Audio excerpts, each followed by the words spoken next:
menarik di Koresponden Plus bernama minggu ini.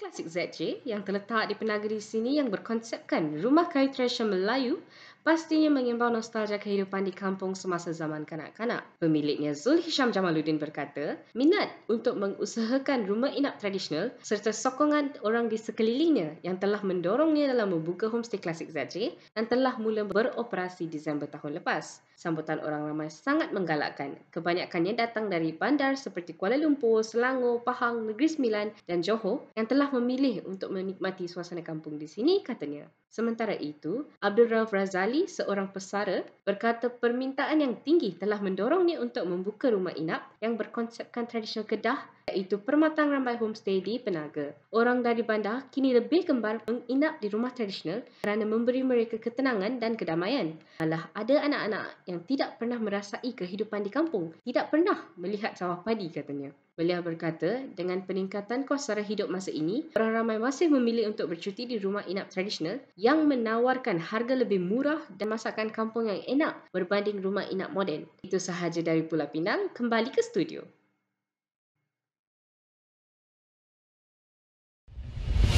Baiklah, terima kasih. Kelewatan tiba tenaga kerja mahir dari China berikutan pandemik COVID-19 menyebabkan projek empangan air cinta mata di Gudang 4 Tawau tidak dapat disiapkan mengikut jadual yang ditetapkan. Dan Timbalan Ketua Menteri Sabah merangkap Menteri Kejayaan Negeri, Datuk Shah Helmi Yahya berkata keperluan tenaga kerja mahir yang tidak dapat dipenuhi itu membawa kepada projek empangan di Tawau tergendala. Namun katanya difahamkan semua tenaga kerja berkenaan sudah tiba selepas China membuka pintu sempadan dan projek itu dapat diteruskan semula. Dan katanya turut berharap projek itu dapat disiapkan dalam tempoh 3 tahun dari sekarang supaya masalah bekalan air serta banjir di Tawau dapat ditangani kerana projek berkenaan sepatutnya siap dan boleh digunakan pada hujung tahun 2024. Dan sementara itu, seramai 246 pendatang tanpa izin warga Indonesia dihantar pulang ke negara asal menggunakan feri menerusi program pemindahan tahanan Parti Siri 6 dari Pelabuhan Tawau ke Pelabuhan Nunukan Indonesia baru-baru ini. Dan kesemua mereka sebelum ini ditahan dan ditempatkan di Depot Imigresen Tawau selepas didapati melakukan pelbagai kesalahan mengikut Akta Imigresen 1959, 1963 dan Peraturan-Peraturan Imigresen 1963. Pengarah Jabatan Imigresen Malaysia Sabah, Datuk Sharifah Siti Saleha Habib Yusof berkata kesemua yang dipindahkan membabitkan 206 lelaki dan 40 wanita. Jumlah pecahan jantina dalam pengusiran kali itu adalah membabitkan tahanan dewasa purata usia dari 19 hingga 89 tahun. Sekian itu saja laporan ringkas dari Sabah. Terima kasih. Terima kasih rakan setugas di Kuala Lumpur. Pada Ahad lalu, Presiden PAS Tan Sri Abdul Hadi Awang telah hadir ke Mahkamah Tinggi Kuala Terengganu sebagai saksi bagi perbicaraan petisyen pilihan raya umum yang ke-15 untuk Parlimen Marang. Beliau yang juga ahli Parlimen Marang tiba di mahkamah berkenaan sebagai saksi ketiga bagi pihak responden dan beliau telah memberikan keterangan lebih 1 jam di dalam prosiding yang dijalankan di hadapan Hakim Mahkamah Tinggi Datuk Hassan Abdul Ghani yang pada hari tersebut bersidang sebagai Hakim Pilihan Raya. Ketika ditemui pemberita di perkarangan Kompleks Mahkamah Kuala Terengganu, Tan Sri Abdul Hadi menzahirkan rasa syukur beliau kerana perbicaraan pada hari tersebut telah berjalan dengan lancar dan beliau telah selesai menjawab kesemua soalan yang dikemukakan oleh peguam di kedua-dua belah pihak. Sementara itu, pemberita turut menemu bual peguam yang mewakili Tan Sri Abdul Hadi iaitu Datuk Seri Taqiyuddin Hassan yang berkata pihak responden telah selesai memanggil kesemua saksi bagi pihak mereka dengan Tan Sri Abdul Hadi yang merupakan saksi yang terakhir. Dan turut hadir sebagai saksi pada hari tersebut adalah Pengerusi Jawatankuasa Pembangunan Insan, Dakwah dan Penerangan Negeri iaitu YB Muhammad Nur Hamzah yang sebelum ini telah dikenakan waran tangkap kerana beliau gagal hadir memberi keterangan pada perbicaraan Khamis lepas. Dan YB Muhammad Nur Hamzah hadir sebagai saksi bagi pihak pempetisyen. Dan sedikit latar belakang mengenai kes ini, Mahkamah Pilihan Raya pada 12 Februari lepas telah menolak bantahan yang yang dikemukakan oleh Tan Sri Abdul Hadi untuk membatalkan petisyen keputusan PRU ke-15 bagi parlimennya yang telah difailkan oleh calon Barisan Nasional.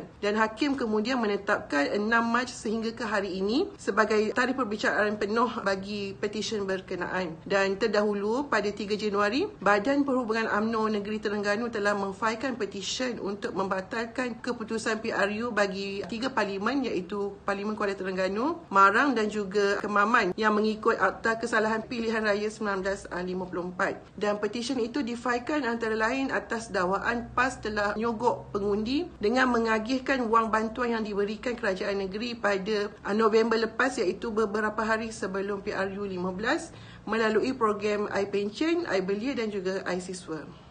Demikian juga daripada saya, kembali ke rakan tugas di Kuala Lumpur. Terima kasih.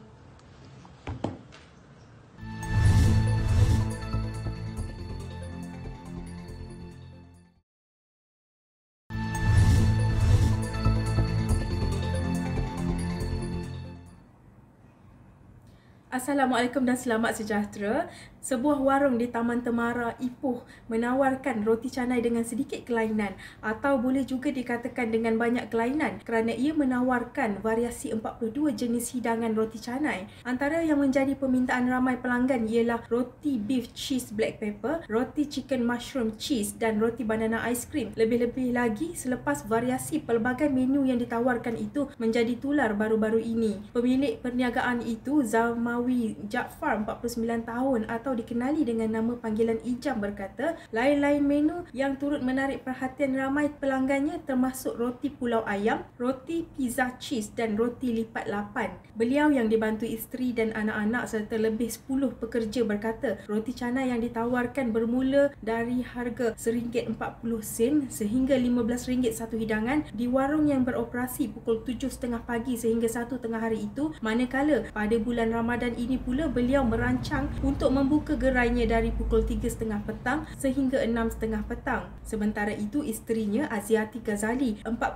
tahun, berkata beliau turut terlibat menebar roti canai yang berjumlah hingga ribuan keping dalam sehari, terutama ketika hari cuti dan hujung minggu berikutan kehadiran pelanggan yang terlalu ramai. Seorang pelanggan yang ditemui, Nur Ain Zulaika Nur Azhar, 27 tahun, berkata beliau datang dari Batu Gajah semata-mata ingin bersarapan di warung itu kerana kelazatan roti beef cheese black pepper yang pernah dicubanya sebelum ini. Baik, itu sahaja laporan dari Biro Perak pada hari ini. Terima kasih. Keperluan telur ayam untuk kegunaan isi rumah dan peniaga di Melaka sepanjang Ramadan ini dijangka meningkat antara 5 hingga 10% daripada 300,000 biji atau 10,000 papan telur seminggu ketika ini. Pengarah Lembaga Pemasaran Pertanian Persekutuan Melaka, Hairudin Yunus, berkata ia ekoran peningkatan aktiviti perniagaan seperti makanan, kuih-muih, murtabak dan biskut raya sempena Ramadan dan Aidilfitri, khususnya dalam kalangan usahawan kecil dan sederhana. Bagaimanapun, beliau berkata, bekalan telur ayam bagi menampung keperluan di Melaka itu dijamin mencukupi susulan pelaksanaan program intervensi bahan asas itu sejak Disember lepas hingga Jun ini. Menerusi program intervensi telur ayam, Fama Melaka membekalkan kira-kira 8 juta biji telur ayam dalam tempoh Disember lepas hingga hari ini ke pusat operasi Fama di seluruh Semenanjung. Setakat ini, tiada telur import dibawa masuk ke negeri ini dan bekalan dilihat stabil memandangkan Melaka mempunyai beberapa pengeluar telur terbesar serta ladang satelit untuk menampung keperluan semasa di negeri itu. Beliau berkata demikian kepada pemberita selepas Majlis Perasmian Jualan Pra-Ramadan Melaka Madani 2023. Majlis Anjuran Dunia Melayu Dunia Islam dengan kerjasama Fama negeri itu dirasmikan Yang di-Pertua Negeri Melaka Tun Muhammad Ali Muhammad Rustam yang juga merupakan Presiden DMDI. Fama negeri juga mewujudkan Egg Action Team at Melaka bagi memantau dari segi bekalan dan harga jualan semasa telur ayam dalam usaha mengekang kenaikan harga dan kekurangan bekalan.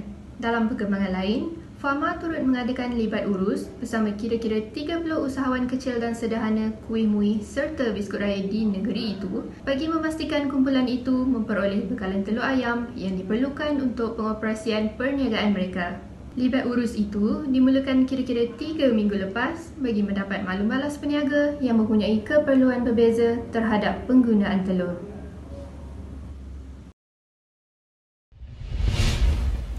Kita bertemu lagi dalam Koresponden Plus hari ini. Dari wilayah Perairan Labuan, kita berkongsikan berita terpilih.